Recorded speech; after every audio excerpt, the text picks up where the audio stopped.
Robert Downey Jr. didn't just get sober. He engineered the greatest comeback in Hollywood history. What I'm about to share with you, it's not about addiction recovery. It's about the psychological blueprint that Robert used to completely reconstruct his identity and that every high achiever can apply when they need to rebuild their life from rock bottom. I'm Jody Friedman, and I work with high achievers and entrepreneurs who feel successful on paper, like they've done the grind, they've earned the right, but they're misaligned, that something is still off, and they know that there's more to be discovered.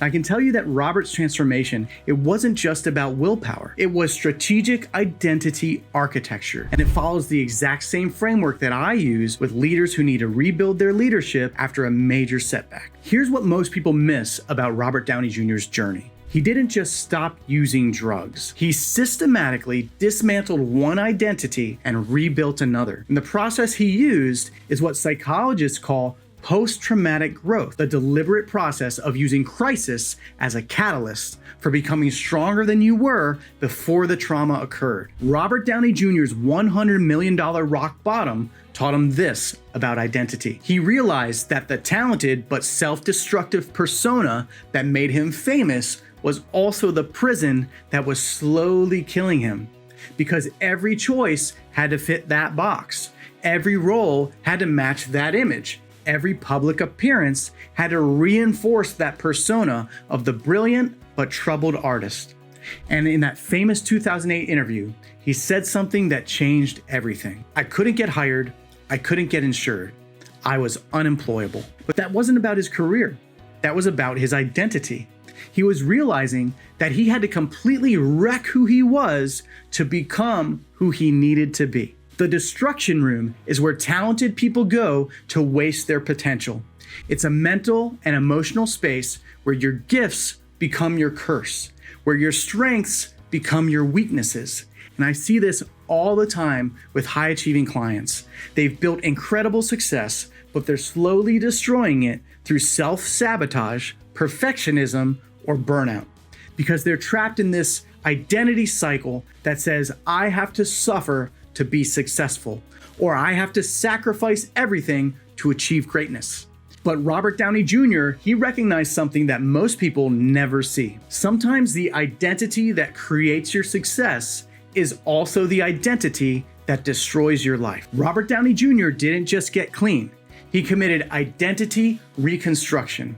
And this wasn't just about sobriety. It was systematic identity demolition, because he didn't gradually change his lifestyle. He completely destroyed the old Robert. He went to prison. He lost everything. He hit his absolute rock bottom. And he used that destruction as the foundation for rebuilding. And this is what real transformation looks like for any leader. You can't renovate your way out of a destructive pattern, and we all have them.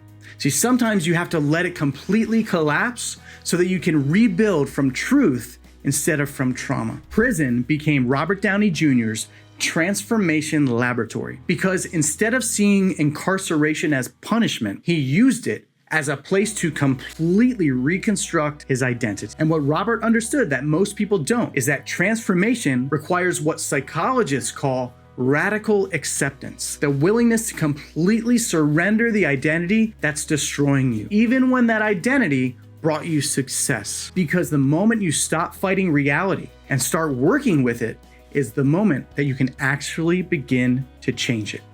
By the way, if you're wondering what identity you're living in right now, or you want to see what's actually driving your success, this is the exact work we're doing over at wrecktheroom.com, so we help you see it clearly.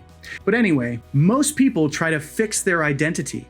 Robert Downey Jr. rebuilt his from scratch. And when he got out of prison, he didn't just return to acting. He became a completely different kind of actor. He chose roles that reflected his new identity. He worked with people who supported his transformation. He built systems that protected his sobriety. And this is what I call moving from the destruction room to the architect room, where you stop letting your past define your future and start designing your life from your values instead of your wounds. Because the psychological principle behind Robert's success is what researchers call identity coherence. This is the ability to integrate your past struggles into your present strength without being defined by either. Robert Downey Jr.'s Iron Man wasn't just a role. It was identity ownership.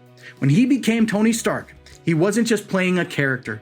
He was embodying the man he had become through his own transformation. Someone who had faced demons, someone who had owned his mistakes and used his experience to become a hero instead of a victim. And this is what every high achiever needs to understand. Your greatest failures can become your greatest strengths, but only if you're willing to completely wreck the identity that created the failure and rebuild from the wisdom that you gained in the process. Here's what this means for your transformation. You don't have to choose between acknowledging your past mistakes and creating your future success. You can do both. However, it does require you to have the courage to recognize when your current identity is destroying your potential. And you have to have the strength to let it completely collapse and the vision to rebuild something that actually serves who you're becoming. Because Robert Downey Jr.'s transformation, it wasn't about becoming someone else. It was about becoming the best version of himself.